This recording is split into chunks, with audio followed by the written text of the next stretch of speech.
I guess it's on. Yeah. So I'm like the outside right now. It's been so windy, so dreary.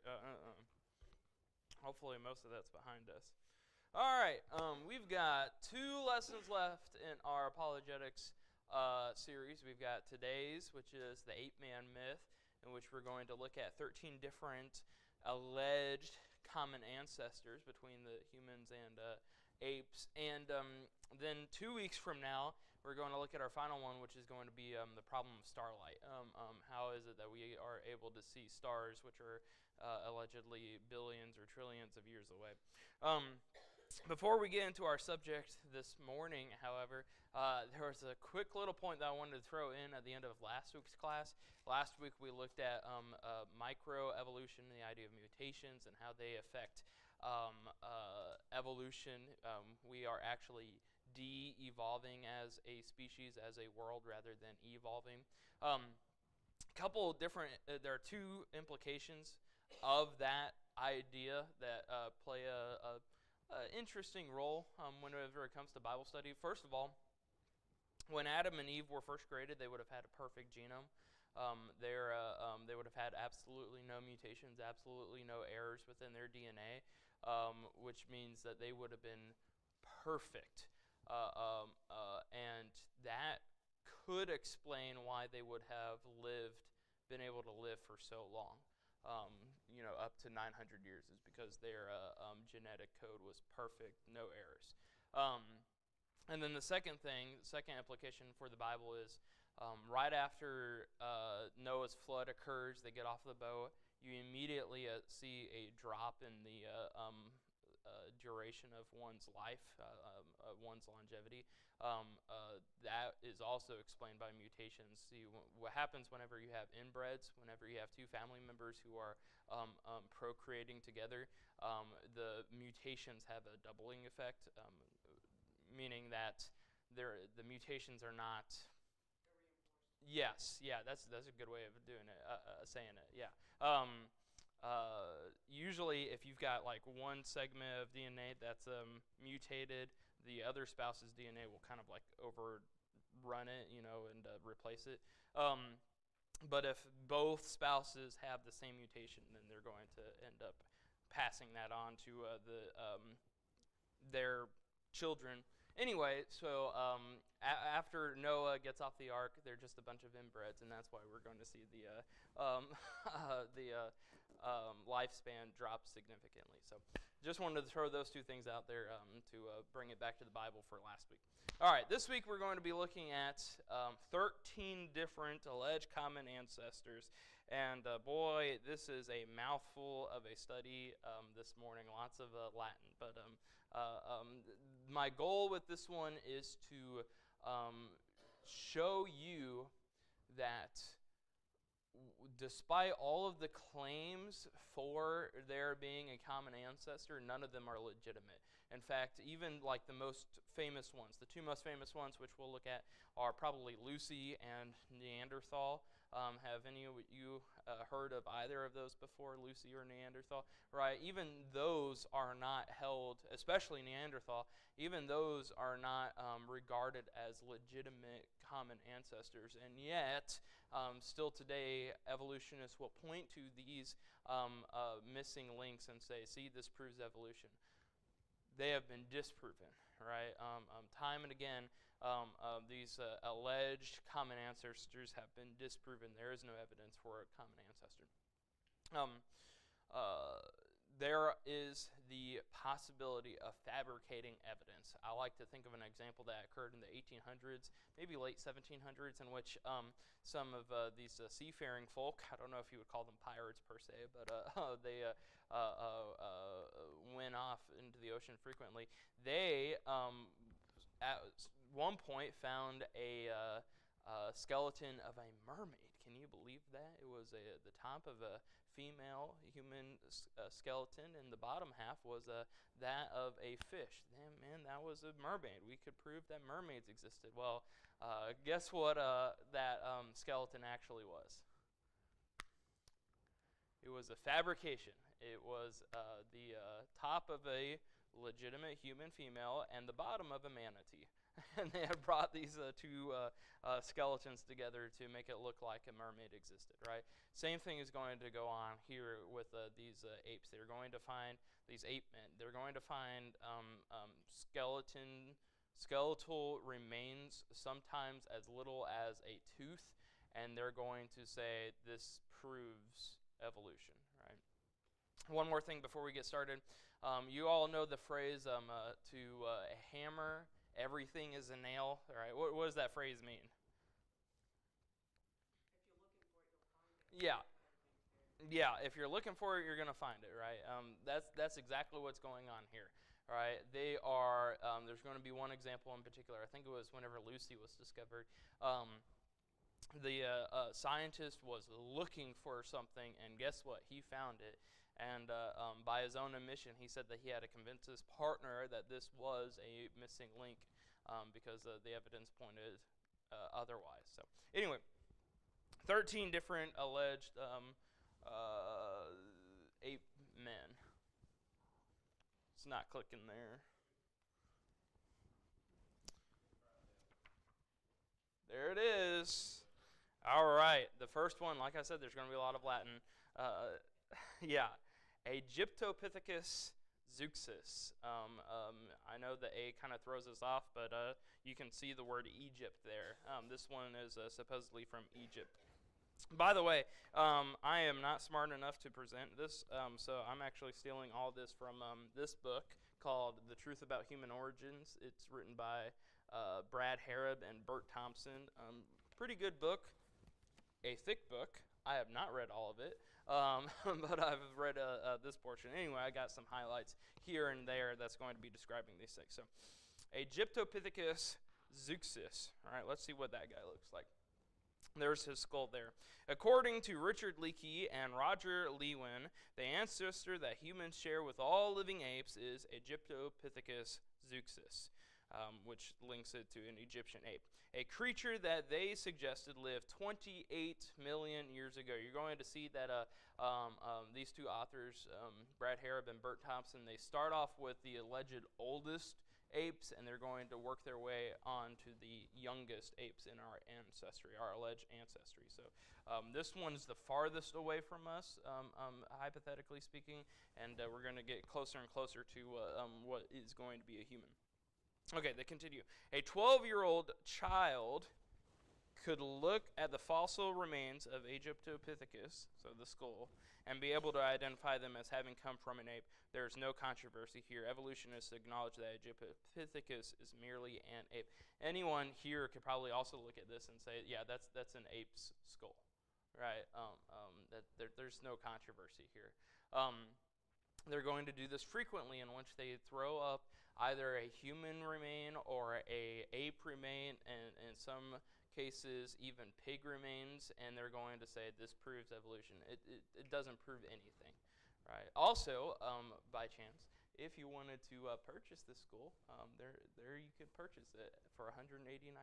So if anyone wants to have a unique reenactment of Hamlet, there you go. There's your option. All right, number 2 of 13 is Dryopithecus africanus, right?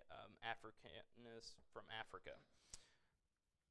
The next creature in the search of man's alleged evolutionary ancestry is Dryopithecus africanus. Oh, did I not get a picture for that one? Oh, okay. Did it? There it is. Yeah.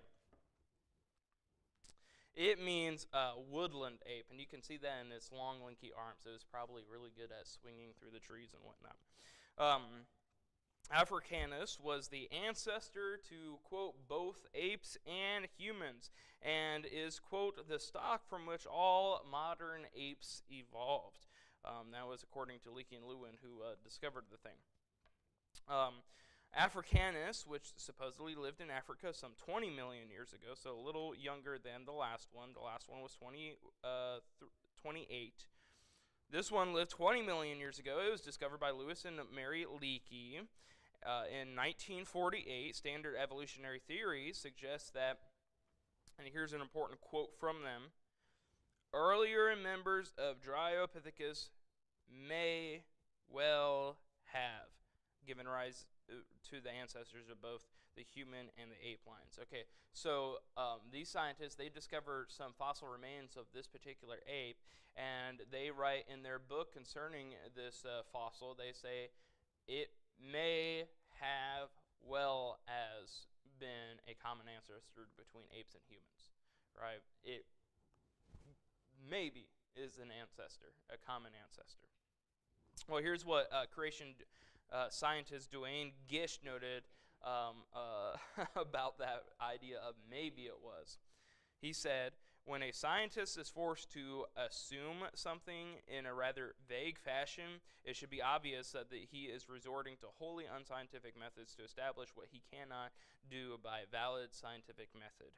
In the end, as Pilbeon and Elwyn Sipton pointed out, Dryopithecus already was too committed to apedom to be the progenitor of man. Again, no controversy here. The animal is admittedly ape, right? So they look at it, they say, you know what, maybe it was a common ancestor. It's not a common ancestor. This is an extinct breed of ape that, being extinct, it's no longer living. So no controversy here. All right, the next one is going to be Ramapithecus brevirostris.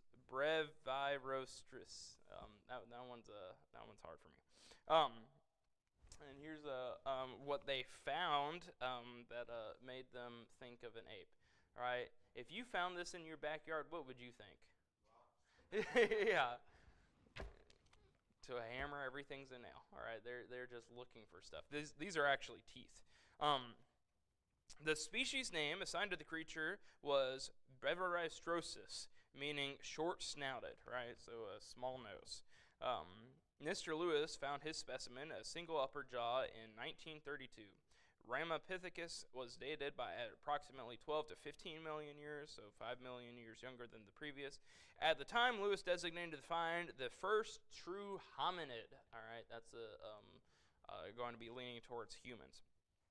Ramapithecus fossil finds currently consist of a few fragments of upper and lower jaws and a collection of teeth from 30 or so creatures. Simons Pilbeam and others consider Ramapithecus to have been a hominid, a judgment made solely on the basis of few teeth and jaw fragments. All right, can you, just by looking at these teeth, think, oh, this is somewhere between an ape and a human? No.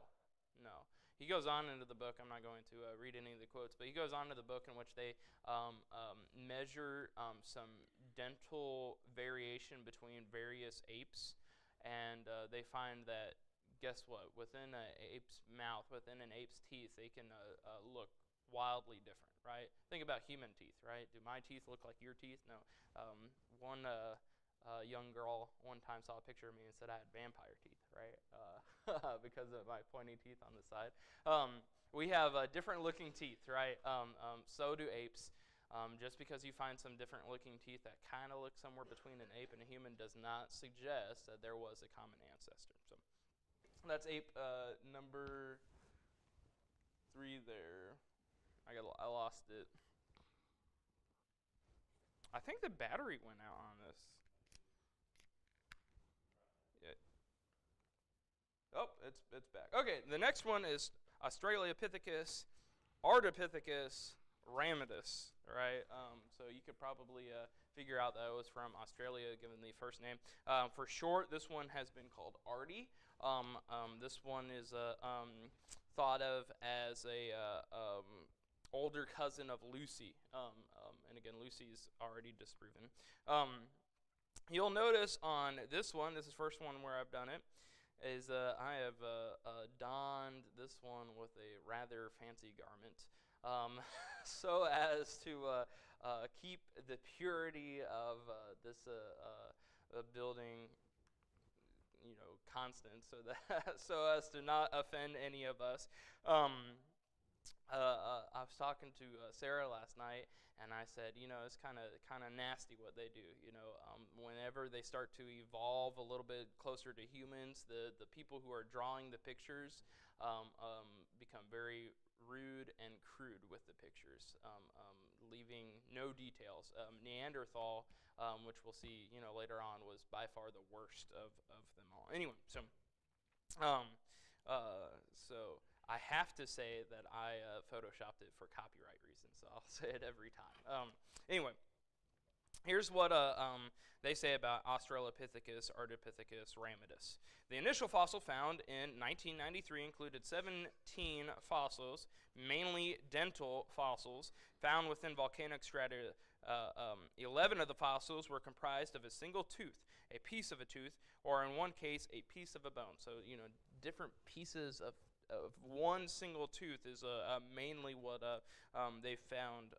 You can see on the side there what exactly they found that gave rise to Australopithecus. The pieces of arm bone were described as exhibiting a host of characters usually associated with modern apes. Right, so the arms look like apes. In 1995, however, 2 years later, White completely reclassified the creature as Ardipithecus ramidus. And 1 year later, after Donald Johnson, the discoverer Lucy, admitted in March 1996 of National Geographic that A. ramidus possessed many chimp-like features and that its position on the human family tree is in question. So they discovered this thing. They're looking at it. They're like, you know what? This kind of looks like an ape.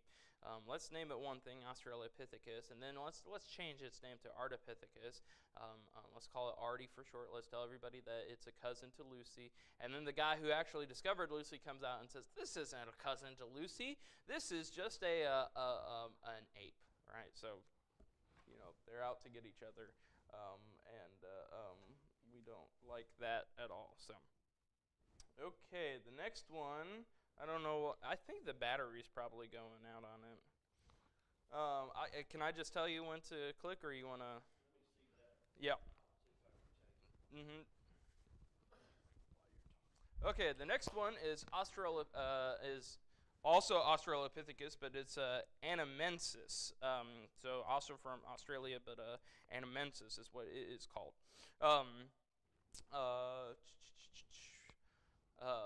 Tim, you want to go press the keyboard twice, the space bar twice on there, so we can see a picture of our good friend Australopithecus anamensis. Just the space bar, just the yeah, the space bar. Yep, and one more time. There he is. Right, beautiful.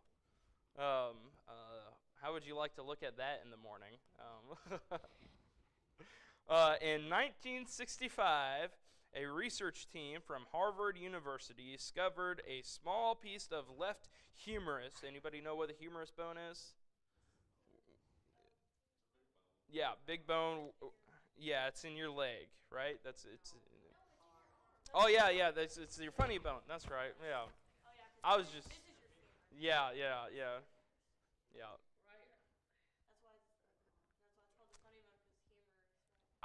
I was joking the whole time, of course, Yeah. So left humerus, I guess it's this one. Thank you, sir. We'll try this. Hey, looky there. I guess it was the battery. The left humerus in the Kanapoi region of East Lake Turkana in Africa. It would be 30 years before that single bone, this arm bone, would be assigned to its appropriate place in human paleoanthropology as a member of the Australopithecus anamensis group of fossils. Right, so this piece of bone sat around from 1965 to 1995 because they couldn't really place it, and then they placed it. And again, look at what they've drawn of it. Right, they found a arm bone, then they later would have found the skull bone, and they decided, you know what, we're going to mesh these two things together, and here we have a half human, half ape.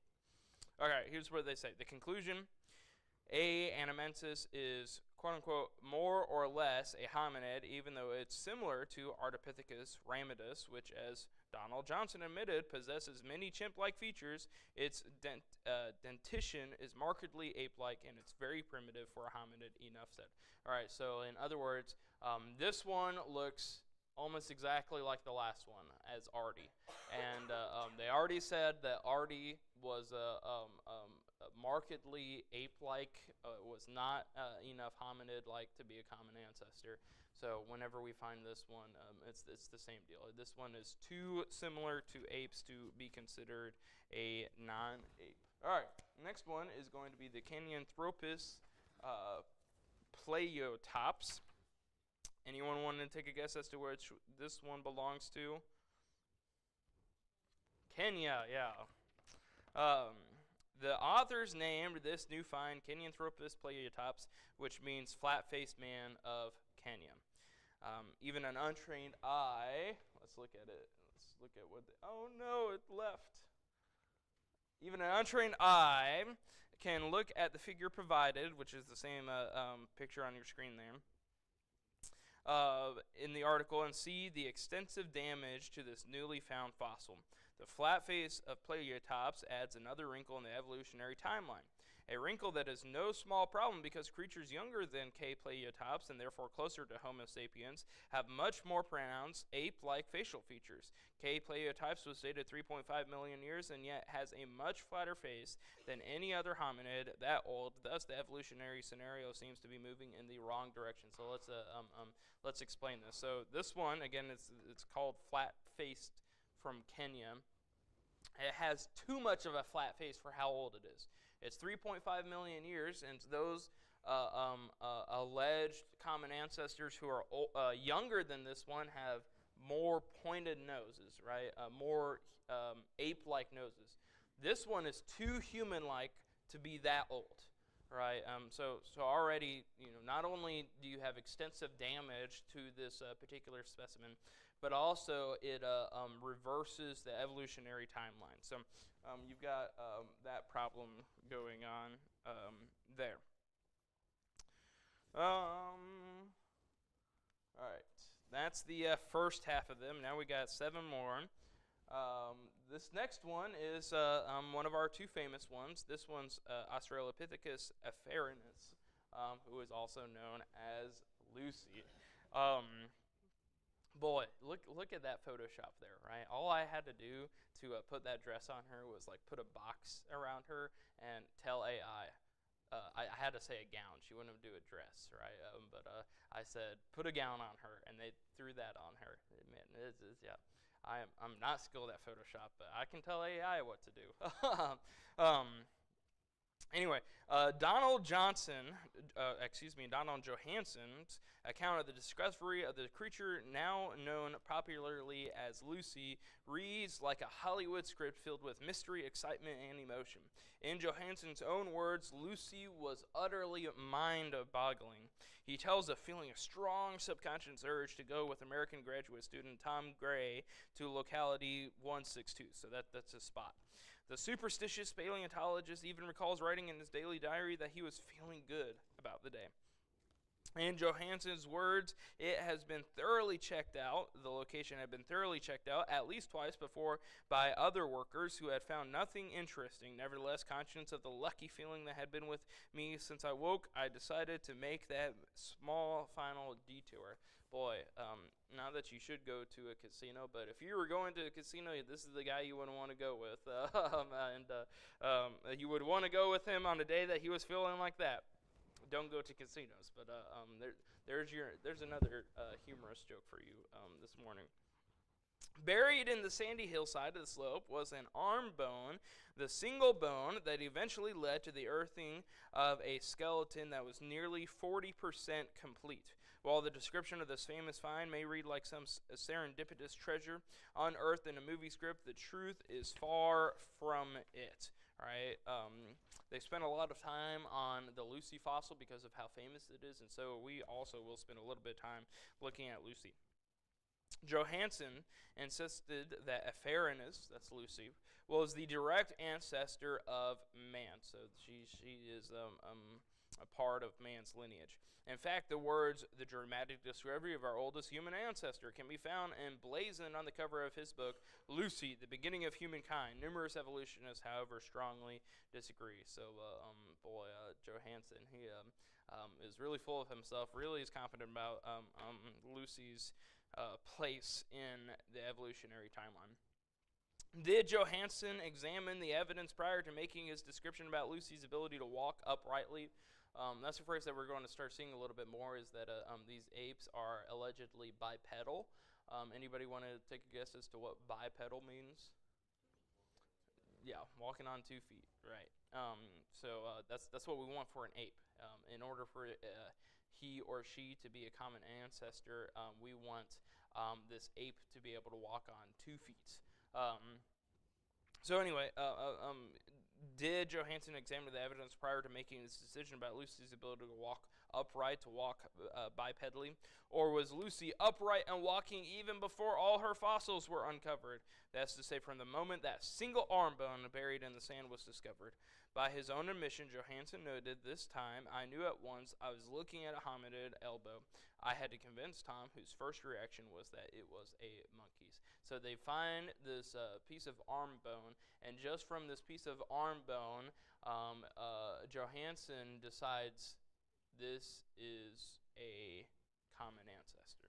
This is an ape that is walking like a man from an arm bone. Not even looking at any of the leg bones, not even looking at any other bones. Just from an arm bone, he has decided that this is a common ancestor between man and ape. And notice that his partner there, Tom, is unconvinced, and he's got to actually twist Tom's arm a little bit in order to persuade him. Okay, there's a few different problems with Lucy. We're just going to focus on Lucy's rib cage. The determination that Lucy walked uprightly like a human had to be derived from her hips and ribs. So you had to look at the hips and the ribs to decide whether or not she was bipedal. Studied Lucy, a fellow named Peter Schmid, studied Lucy extensively and then summarized his efforts as follows. When I started to put the skeleton together, I expected it to look human. Everyone had talked about Lucy as being very modern, very human, so I was surprised by what I saw. I noticed that the ribs were more round in cross-section, more like what you see in apes. The human rib cage is barrel-shaped, and I just couldn't get Lucy's ribs to fit this kind of shape. But I could get them to make a conical shaped rib cage, like what you see in apes. When they went to go look at the rib cage of Lucy to decide whether or not it was a human rib cage or an ape rib cage, guess what they found? It was an ape rib cage. It was not a human rib cage, right? So they're looking at these things. They're studying them a little bit. Well, first of all, they've discovered these things and spread it to the four winds that this is a common ancestor. And then after they've told everybody what they've found, then they go and decide whether or not it actually is a common ancestor. Right? What's the problem with that? Telling somebody one thing before you go and do the research. It's not honest, and people like you and me who don't really study this stuff for a living, we learn about people such as Lucy, right? Or discoveries such as Lucy. Right, so we hear that they've discovered Lucy, which is a common ancestor, and are any of us going to ever really go look at, to see if this find was legitimate? No. So the damage is done, and the correction is never really made. Right, this was discovered in the 90s, and we are still hearing 30 years later, yeah, that's right. Everyone who was alive in the 90s, yeah, the 90s was 30 years ago. 30 years later, 30 years later, we are still hearing about Lucy, right? As if she was still the common ancestor, right? So the whole thing is a hoax upon hoaxes. All right, there are other problems with Lucy. She's got a pelvis problem. She's got appendages problem. She's got teeth problems. She's got a lot of problems, ear problems, that all point to her being an ape. Well, guess what? If her rib cage and her pelvis and her ears and her appendages, her arms and her legs, if they're all pointing to her being an ape, guess what she probably is? Yeah, she's probably an ape, right? So, yeah, that's right. Yeah. Yep. So, all right, the next one is Homo erectus. Erectus meaning that he stands up straight like a human, right? Let me find my page here. Here is Homo erectus. Look at that nice Hawaiian shirt that he's got on. All I had to do was tell AI to put on a Hawaiian shirt, and that's what AI came up with. Yeah. And like I said, I have to. So I got a lot of these pictures off of Wiki Commons, and they say that you have to give attribution, which is like you have to say where you got it from, and then if you made any changes, you have to say that you made the changes. So yeah, there you go. AI is really the one who made the changes there. So Homo erectus. What about Homo erectus? Until March 2002, most evolutionary anthropologists and paleontologists believed that two creatures belonged to the Homo erectus niche, Homo ergaster and Homo erectus. Homo ergaster was believed to have emerged in Africa and then spread to Europe. Homo erectus was believed to have existed mainly in Asia. But an article in March 21st, 2002, issued by Nature, has challenged the traditional thinking about these two species. Burhan Asfa and his co-authors discussed their discovery of partial skull, which they had labeled Homo erectus. The skull is almost identical to Homo erectus fossils found in Asia. It's so similar that teams believe that it cannot possibly be that of another species. The Dacus specimen suggests that Homo erectus was not limited to Asia, separated from its contemporary Homo ergaster. Homo erectus instead was a robust, far-flung species that lived in Asia, Africa, and Europe. Okay, so a quick little summary. They thought originally that there were two different species under Homo erectus, and that was really convenient because you had some over here in Europe and you had some over here in Asia. But then they discovered, no, this was one species that lived all over both Europe and Asia, both Asia and Europe and Africa. Okay. Tim White says this. This fossil is a crucial piece of evidence showing that the splitting of Homo erectus into two species is not justified. What we are saying in this paper is that the anthropological splitting common today is giving the wrong impression about the biology of these early human ancestors. The different names indicate an apparent diversity that is not real.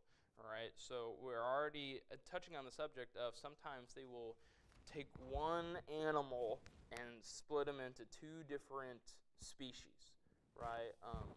Which, I mean, we've seen this time and time again, right? You see an ape, oh, he's somewhere between an ape and a man. We see a human later on, oh, he's somewhere between an ape and a man, right? So they're taking these species, they're taking these creatures and they're dividing them into different species. Okay. Now that evolution has wiped out one half of Homo erectus niche by eliminating Homo ergaster, what shall we say about the single remaining member of the Homo erectus category? Examine a copy of the November 1985 issue of National Geographic and see if you can detect any difference between the pictures of Homo erectus and Homo sapiens. In other words, can you look at this picture and can you see any difference between a human and that thing up there? He's maybe a little bit more hairy. But besides that, he looks just like us. The fact is, there are no recognizable differences. Almost 40 years ago, Ernst Mayr, the famed evolutionary taxonomist of Harvard, remarked, "The Homo erectus stage is characterized by a body skeleton which, so far as we know, does not differ from that of modern man in any essential point." Guess what the skeleton is? It's a human. Yeah, it's what we would call a caveman, right? Which is just an ancient man who supposedly lived in caves. By the way, I think the idea of cavemen would have come right after the flood. I think they probably would have went into caves, right after the flood. So, all right, the next famous one is Neanderthal man, sometimes regarded as Neanderthal man. I don't know why they split hairs there concerning the pronunciation of his name, but they bring that out in this book too. So doesn't he have a nice robe on? I tell you, that is a nice robe. I picked out this picture in particular because it shows that he's standing upright and that he's got the bone structure of a man. Right, very, very indistinguishable from a human. Right, he's most certainly a human. Okay. For many years, evolutionists taught that Neanderthals, sometimes spelled Neanderthals, were brawny prehistoric creatures that used primitive stone tools, whereas modern humans' descendants were more sophisticated. If we were to spot a Neanderthal walking the streets of modern city, we likely would recognize him by his prominent brow ridges, low forehead, flat skull, weak chin, jutting mid-facial region, very large nose, forward-sloping face, and short, muscular limbs. I think like 5, 6, 7 years ago, sometime around then, they came out with a movie called Neanderthal Man, in which the guy, the star of the movie, looked exactly like this, right? They put makeup on him until he looked like a Neanderthal. After discovering the first Neanderthal skull cap in 1856, that's a long time ago, in Neander Valley, hence the name Neanderthal, near Dusseldorf, Germany, entomologist Rudolf Virchow said in essence that the fossil was the remains of a modern man afflicted with rickets and osteoporosis. In 1958, 100 years later, at the International Congress of Zoology, A.J. Cave stated that his examination of the famous Neanderthal skeleton established that it was simply an old man who had suffered from arthritis. Okay, so we've got one guy who says that this is just a human with a couple diseases, rickets and osteoporosis. Then we got another guy who says this guy is just an old man with arthritis. The Neanderthal man's ape-like appearance was due to a condition known as rickets, which is a vitamin D deficiency characterized by overproduction and deficient calcification of bone tissue. The disease results in skeletal deformities, enlargement of liver and spleen, and tenderness throughout all the body. Dr. Cave noted that every Neanderthal's child's skull that had been studied to that point in time apparently was affected by severe rickets, which in children commonly produces a large head due to late closure of the epiphysis and fontanelles. Guess what Neanderthal man is? He's a sick old man. That's all he is. He's a sick old man who they have looked at and misconstrued to be an ape-man hybrid. All right, the last few are pretty short. The first one is my favorite, is Nebraska Man.